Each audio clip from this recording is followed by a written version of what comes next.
안녕하십니까? 자, 여러분들 기후 어려운 부분 좀 끝냈는데요. 기후가 사실 출제 비중도 높고 난이도도 높아요. 그래서 반복적으로 좀 학습을 해주셔야 되는데 시간이 많지 않겠지만 우리 시험 전까지 열심히 봐주셨으면 하고요. 자, 이제 지형으로 넘어왔습니다. 한국지리에서는 지형이 상당히 비중이 크고 좀 어려웠는데 이게 세계지리의 차원이 되다 보니까 세계에 너무나 많은 지형이 있어서 오히려 시험 범위가 좀 적어진 느낌이기도 합니다. 세계의 대지형이라고 해서 이제 큰 스케일의 지형을 46강에서 배울 거고요. 47, 8, 9강에 있어서는 우리나라에서 흔히 보기 힘든 독특한 지형들을 중심으로 좀 내용을 알려드리도록 하겠습니다. 자, 그러면 세계에서 가장 큰 스케일을 갖고 있는 지형들로는 어떤 게 있는지 살펴보도록 하겠습니다. 자, 먼저 나오는 말은 지형의 형성작용이에요. 땅이 만들어지는, 땅 모양이 만들어지는 원리를 뜻하는 거겠죠. 지형이라는 것 자체가 땅 모양이니까, 그죠? 땅 모양을 어떻게 만들어내게 하느냐, 그 힘이 뭐냐 하는 내용입니다. 자, 보면 첫 번째로 나오는 게 내적 작용이에요. 지구 안의 에너지. 그러니까 지구는 우리 땅 껍데기를 지각이라고 하잖아요. 이 땅 껍데기 바로 밑에 멘틀이라고 하는 일종의 액체라고 봐야겠죠. 물론 뭐 우리가 생각하는 물이나 이런 것처럼 완전 지리륵 흘러내리는 그런 애는 아니지만 약간 액체 상태의 그죠, 녹은 돌이라고 해야 될까요? 이런 멘틀이 있고 그 안에 외핵, 내핵 이러면서 안으로 갈수록 온도가 높아지는 그런 내부 구조를 갖고 있습니다. 그 내부 구조에서 나오는 에너지, 지구의 내부 에너지에 의한 지형 형성 작용이다라고 얘기를 하고 여기에는 조류운동, 조산운동 이런 것들이 있대요. 조류운동이라는 건 땅이 아까 말씀드렸다시피 멘틀 위에 떠 있다고 했잖아요. 이 떠 있는 멘틀 위에 출렁출렁 오르락 내리락 하는 것들입니다. 땅이 올라갔다 내려갔다 하는 거 조류운동. 여기서 땅이 올라가면 융기, 내려가면 침강이에요. 자, 그래서 융기라고 하면은 땅이 이거는 지각이 상승한다, 올라간다. 자, 침강하면은 지각이 하락한다. 그죠? 하락이라고 하면은 뭐라고 해야 될까요? 이거 그냥 결국은 침강이라는 말을 쓰죠. 그죠? 내려감. 그죠? 올라갔다 내려갔다 하는 것들을 융기 침강이라고 하고 조산 운동은 그렇게 땅 덩어리들이 지표면 위에 둥둥 떠 있다가 자기들끼리 부딪혀요. 물 위에 떠 있는 어떤 덩어리끼리 서로 꽝 부딪혔을 때 어떤 일이 일어나느냐? 땅이 휘어지고 단층은 끊어져요. 요런 일들이 벌어진다고 합니다. 그래서 융기, 침강, 그 다음에 휘어지고 아니면은 끊어지고 뭐 요런 일들이 생기고 뭐 화산활동, 그죠? 내부에 있는 마그마가 이렇게 지표면 밖으로 나오는 이런 일들도 벌어진다고 합니다. 요런 걸 내적 작용이라고 한다. 예, 아마 중학교 때부터 과학 시간에 많이 배웠을 거예요. 그래서 땅이 이렇게 휘어지는 걸 습곡이라고 하고 뭐 습곡에서 아래로 오목하면은 여기는 향사, 위로 나와 있으면 배사. 그래서 우리가 신생대 배사 구조에 석유가 많다 이런 얘기 한번 한 적이 있었어요. 그래서 습곡 봤고요. 그다음에 땅이 끊어지는 거 이런 것들은 이제 단층이라고 합니다. 뭐 지루, 지구 이런 표현들까지는 우리가 요 시간에는 안 쓰도록 하겠습니다. 예, 땅이 끊어지면 단층. 자, 이렇게 지구 내부의 힘에 따라 땅 껍데기가 올라갔다 내려갔다 휘어졌다 끊어졌다 하는 일도 있지만 그것보다도 더 우리가 일상생활에서 자주 볼 수 있는 것들은 지구 외부 에너지에 의한 지형 형성입니다. 지구 외부에서 들어오는 에너지는 거의 다가 뭐 실제로 전부 다라고 할 수 있는데 지구 밖에서 들어오는 에너지라고 하면 우리는 태양 복사 에너지를 떠올리겠죠. 자, 이 태양 복사 에너지에서 들어오는 여러 가지 이제 에너지들, 다양한 형태의 에너지들을 지구가 흡수해서 날씨가 나타납니다. 이 날씨가 나타나서 바람 불고 비 내리고 막 얼음 얼고 이런 것들 때문에 풍화, 침식, 운반, 퇴적이라고 하는 이러한 땅 껍데기 위에서 만들어지는 다양한 지형 형성 작용이 일어납니다. 풍화, 그죠? 암석이 쪼개지거나 뭐 온도 변화가 심하고 아니면 틈에 이렇게 물이 얼었다 녹았다 하면서 이게 부풀어 올랐다 쭈그러들었다 하면서 쪼개지거나 아니면 썩는 것. 선생님, 돌도 썩나요? 네, 뭐 굳이 말하자면 뭐 화학 반응을 일으킨다 이렇게 봐야겠죠. 석회암 같은 거. 요거도 침식은 뭐죠? 땅이 깎여 나가는 거죠. 여러 가지 원인에 의해서 지표면이 깎여 나가는 거. 깎는 거. 운반은 알죠? 깎아낸 물질을 여기저기 실어서 운반을 해서 퇴적은 뭐예요? 쌓는 것. 자, 요렇게 정리하면 되겠습니다. 요거는 어렵지 않죠? 이것도 우리가 중학교 때부터 배웠던 내용들입니다. 자, 그러면 이제 세 번째로 지구를 움직이는 힘, 외적 작용, 내적 작용 중에서 특히나 내적 작용, 지구 내부의 힘에 의해 땅이 만들어지는데 그 중에서도 가장 거대한 이론이 바로 판구조 운동입니다. 지구는 하나의 땅덩어리로 되어 있지 않고 조각조각 떨어진 여러 개의 플레이트로 이루어져 있다라고 가설이 만들어졌어요. 지금은 이게 가설이 아니지만 어쨌든 판구조 운동이라고 하는, 그래서 여러 개의 땅 덩어리가 이렇게 쪼개져 있는데 얘네들이 출렁출렁 하면서 서로 부딪히기도 하고 또는 새로운 땅이 갈라지기도 하고 땅끼리 부딪혀서 하나가 서로 밑으로 내려가기도 하는 다양한 판구조 운동이 일어난다고 합니다. 지각은 10개의 판으로 구성되어 있고 서로 이동한다. 이 중에서 대륙판은 우리가 땅을 딛고 있는 이때 대륙, 육지를 형성하는 판이고요. 해양판도 있대요. 해양판은 어떻게, 선생님 바닷물로 어떻게 판을 만드나요? 뭐 이런 거죠. 그려보면 자, 이렇게 대륙판이 있어요. 자, 이 대륙판 위에는 나무도 자라고 사람도 있고 하죠. 자, 이렇게 아래쪽으로 내려가면 여기는 바다가 있다고 합시다. 요 아래쪽이 해양판이죠. 여기는 바다고요. 그죠? 이렇게 판때기가 대륙판도 있고 해양판도 있다. 이렇게 보시면 됩니다. 구분되면 해양판은 대륙판보다 밀도가 높대요. 더 압축돼 있다고 보시면 돼요. 뭔가 똑같이 꽝 부딪혔을 때 해양판이 더 무겁고 묵직하다 이렇게 보시면 됩니다. 위에 바닷물을 얹고 있어서 그랬을까요? 어쨌든 해양판은 대륙판보다 밀도가 높습니다. 서로 부딪히면 해양판이 대륙판 밑으로 깔려 들어가요. 그래서 판이 갈라지거나 충돌하는 지역, 여기서 두 판이 만약에 이렇게 판이 갈려지는데 대륙판은 이쪽으로 움직이려고 하고 해양판은 이쪽으로 움직이려고 하면 이렇게 서로 꽝 부딪히면 어떤 일이 일어날까 생각해 보니까 일단 불안정해요. 여러 가지 땅이 흔들리고 갈라지고 찢어지고 이런 일들이 생길 겁니다. 그래서 판구조 운동에서 우리가 중요하게 생각해야 되는 건 지구에 10여 개의 판이 있는데 이 판이 서로 만나는 곳, 판과 판이 만나는 곳에서 다양한 지형 형성 작용이 일어난다. 예, 요 정도 알아두시면 좋겠네요. 자, 그래서 요거를 한 장의 그림으로 보니까 막 되게 많아요. 대륙지각이 융기와 침강을 한다. 그 다음에 여기 보면은 비가 내려서 침식되고 운반하고 퇴적된다. 뭐 그 다음에 빙하도 얼었다. 바람이 불어서 여러 가지 물질들을 운반시킨다. 그 다음에 해양지각과 대륙지각이 만나서 대륙지각 아래로 해양지각이 이렇게 파고 들어가니까 여기서 땅이 서로 땅끼리 부딪히면서 드드드드득 하고 끊어지고 막 이렇게 마찰을 일으키니까 여기가 틈이 약해져서 마그마가 솟아올라서 화산 활동도 일어난다. 바다에서는 파도가 친다. 뭐 여러 가지 일들이 일어납니다. 이 많은 그림들을 이제 하나하나 우리가 이해하고 넘어갈 거예요. 그래서 이 그림은 전체를 보여주는 그림이다. 이렇게만 보시면 될게요. 자, 그러면서 나오는 게 이제 세 개의 판입니다. 여러 개의 판으로 세 개는 구성이 되어 있는데 일단 우리가 주목해서 봐야 될 건 태평양판이에요. 요거를 표시를 좀 해볼게요. 태평양판이 왜 중요하냐면 이제 우리 근처에 있기도 하고 되게 넓은 면적을 차지하고 있어서 넓은 면적을 차지하고 있어서 세계 여러 지역의 주민 생활에 영향을 끼치기 때문입니다.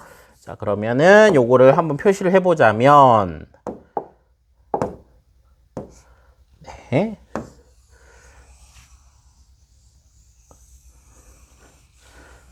뭐 요렇게 되겠죠. 그렇죠? 요렇게 되는 요 넓은 판. 사실은 여기는 태평양판은 아니에요. 여기는 별도의 판이 있는데 태평양판을 굳이 나누자면 뭐 이제 조금 다르게 되겠지만 어쨌든 이렇게 태평양을 둘러싸고 있는 요 태평양판과 그 밖에 이제 남아메리카 앞에 있는 작은 판들 요런 것까지 합쳐서 이 태평양 바다의 주변을 이루는 요 지역들 요거 뒤에서 다시 한번 살펴볼 거예요. 예, 눈여겨 일단 봐두시고 세계 여러 판이 있구나 하고 넘어가시면 되겠습니다. 자, 그러면 아까 말씀드렸다시피 판 구조 운동에 따라서 판의 경계에서 재밌는 일들이 많이 벌어지거든요. 이때 발생하는 일들에 대해서 알아보도록 하겠습니다. 자, 먼저 판이 수렴하는 지역, 수렴이라는 건 서로 부딪혀서 모이는 거예요. 이걸 수렴 경계라고 합니다. 모여드는 곳, 수렴 경계에서는 판이 서로 충돌해요. 서로 힘이 비슷하면 꽝 하고 부딪혀서 둘 다 휘어져요.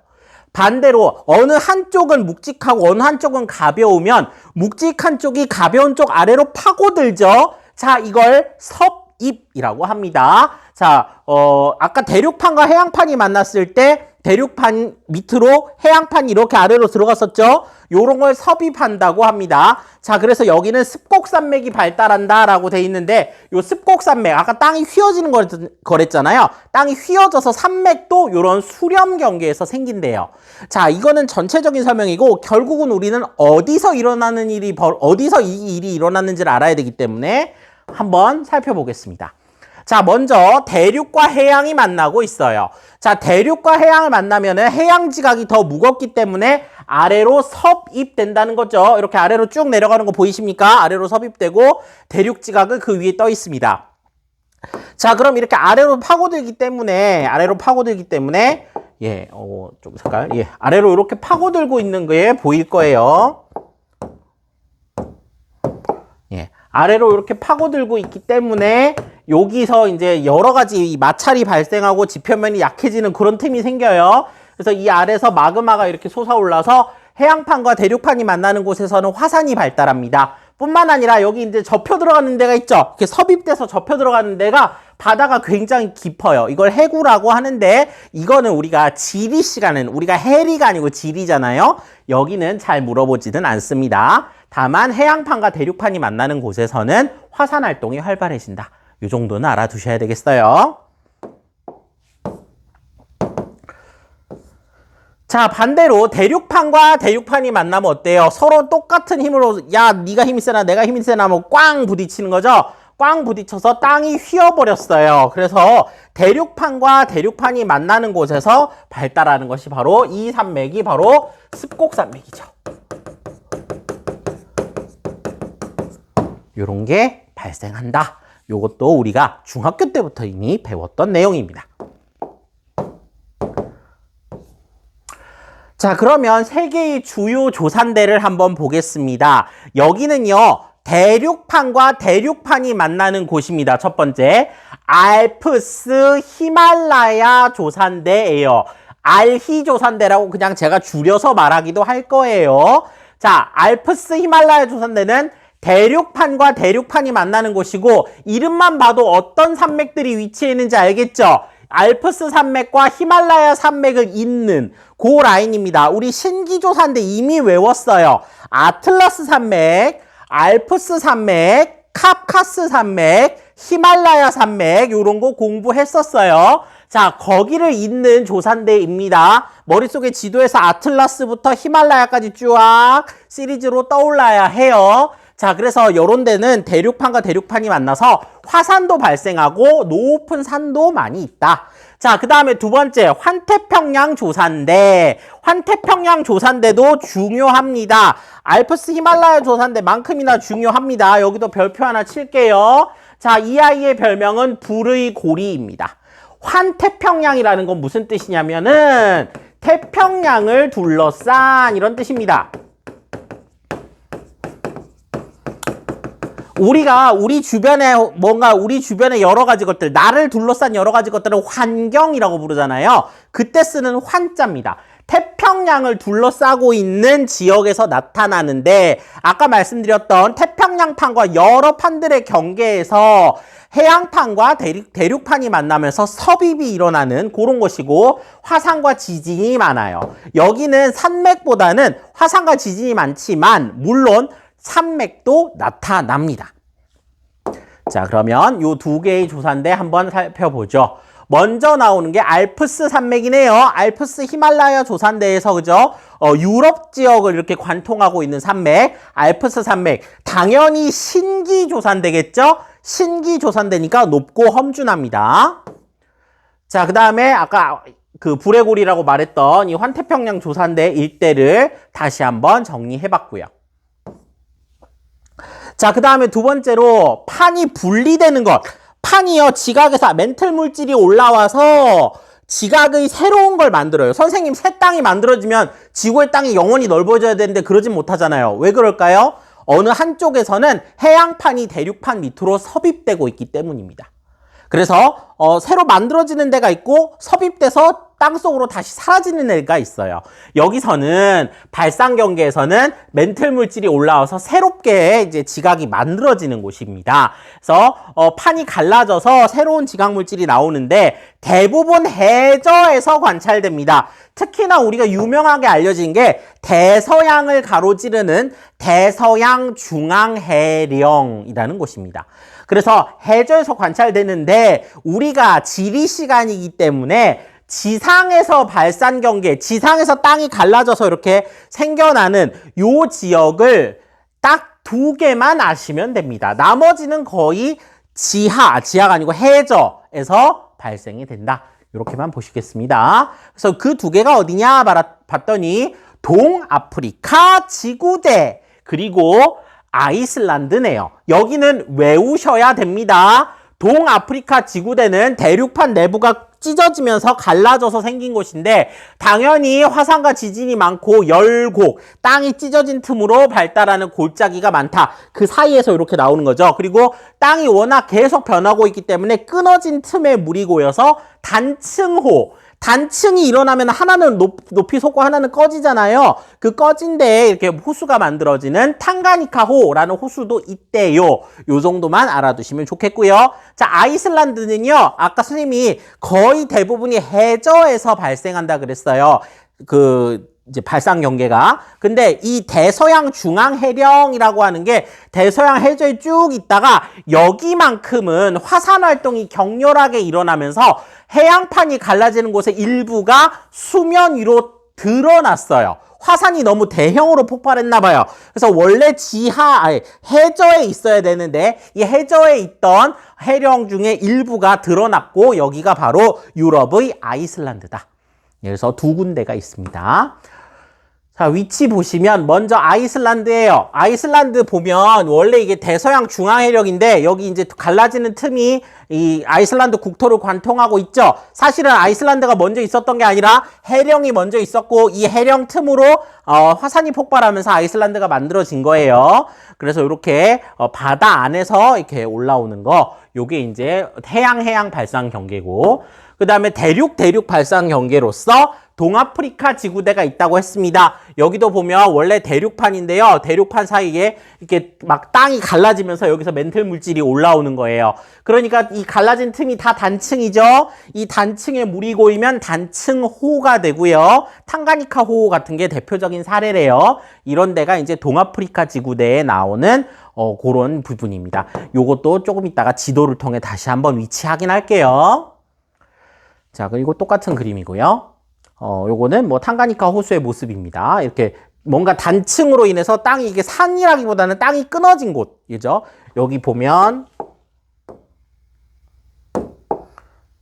네, 요렇게 땅이 이렇게 끊어져 있는 걸 볼 수 있어요. 이렇게 땅이 끊어져서 여기가 이렇게 딱 끊어져서 보이는 것, 여기가 이제 단층이 되겠죠.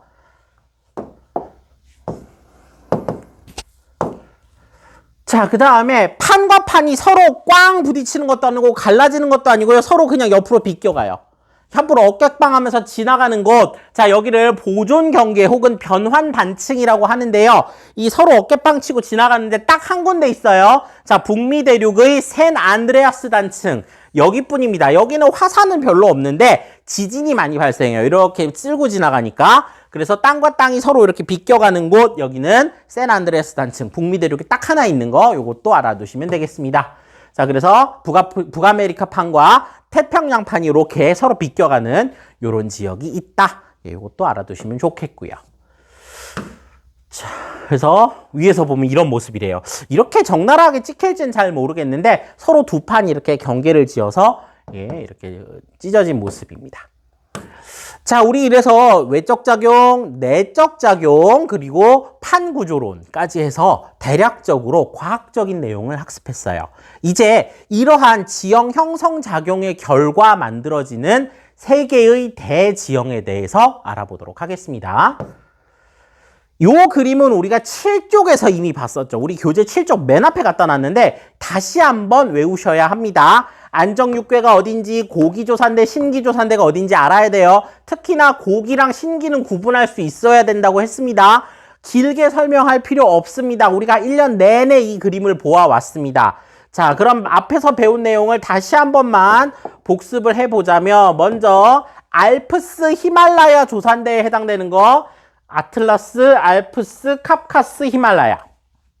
그 다음에 환태평양 조산대에 해당되는 거 여기 인도네시아, 뉴질랜드부터 시작입니다. 뉴질랜드, 파푸아뉴기니 섬, 인도네시아, 필리핀, 일본 요렇게 해서 북미 대륙의 로키 산맥, 안데스 산맥, 남미까지 해서 여기가 이제 환태평양 조산대. 이 두 군데가 이제 가장 그 판 구조론에 따른 지각 활동이 활발한 곳이다. 이런 얘기 드렸고요. 과거에는 활발했지만 지금은 아닌 게 고기조산대도 있었죠. 신기조산대, 고기조산대 입 아프게 설명했기 때문에 여기서는 더 이상 하지 않겠습니다.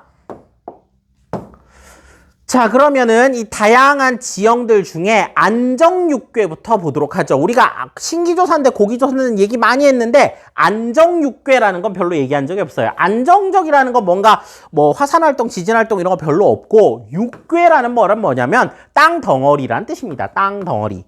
그래서 안정육괴, 세계에 있는 안정된 땅, 큰 변화가 없는 땅 여기부터 보도록 하죠.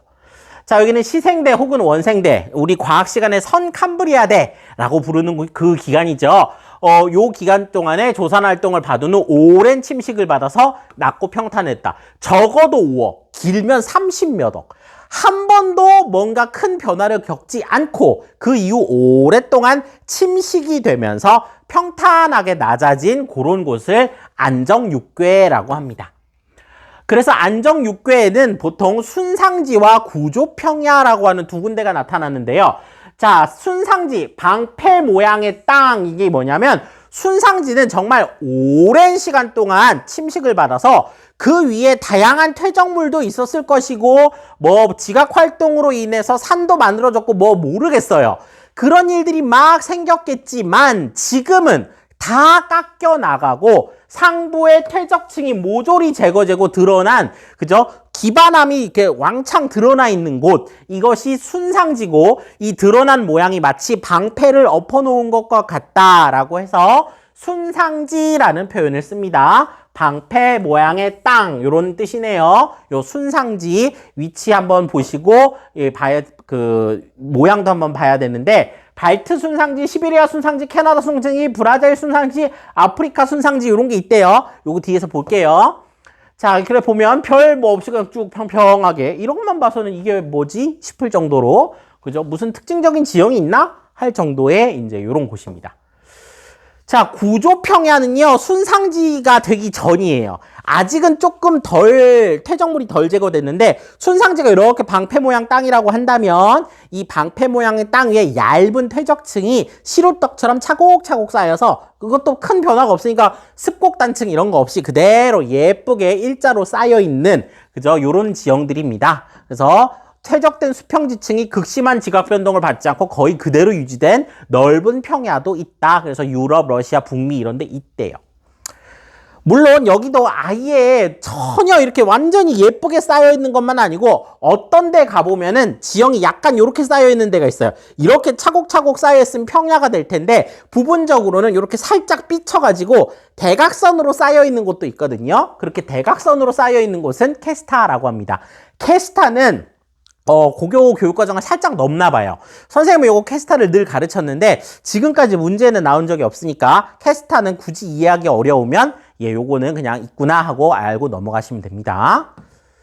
자, 그래서 넓게 이렇게 차곡차곡 쌓여진 뭐 수평 지층이 더 이상 뭐 별 힘을 안 받은 거 구조평야.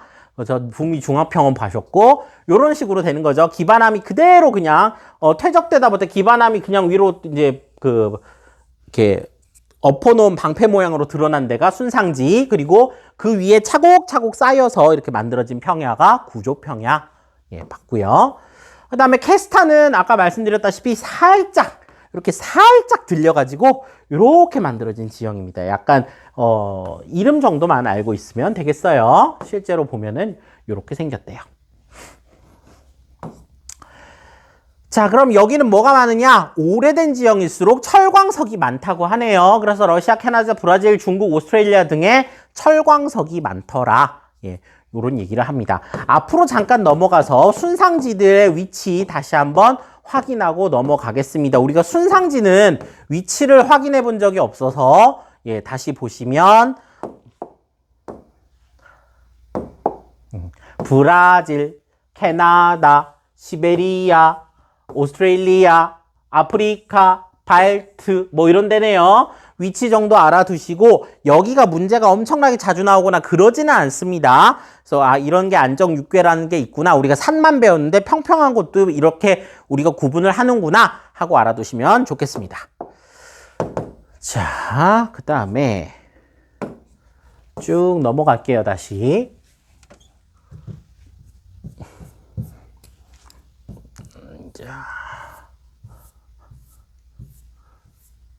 이제 고기 습곡산지 얘기해보죠.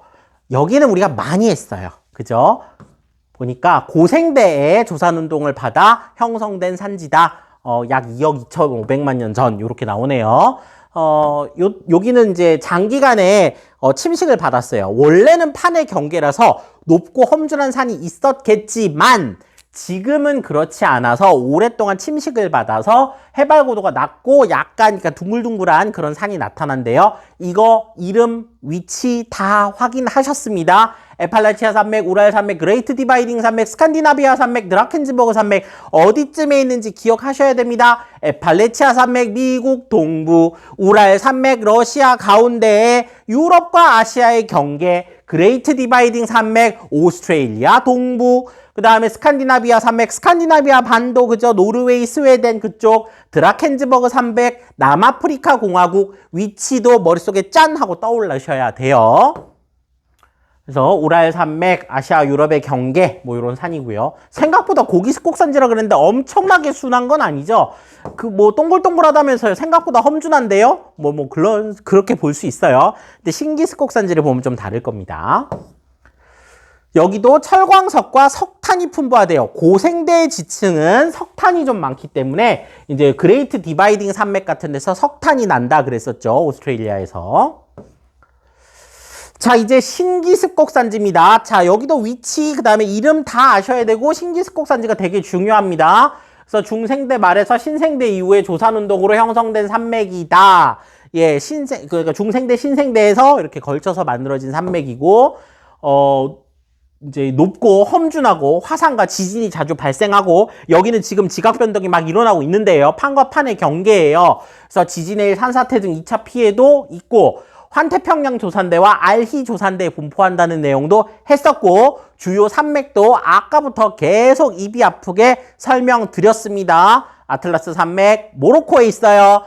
알프스 산맥 유럽에 있어요. 카프카스 산맥 카프카스 3국이라고 하는 우리가 그렇게 자주 다루지 않은 지역이 있어요. 히말라야 산맥 인도 북쪽이죠.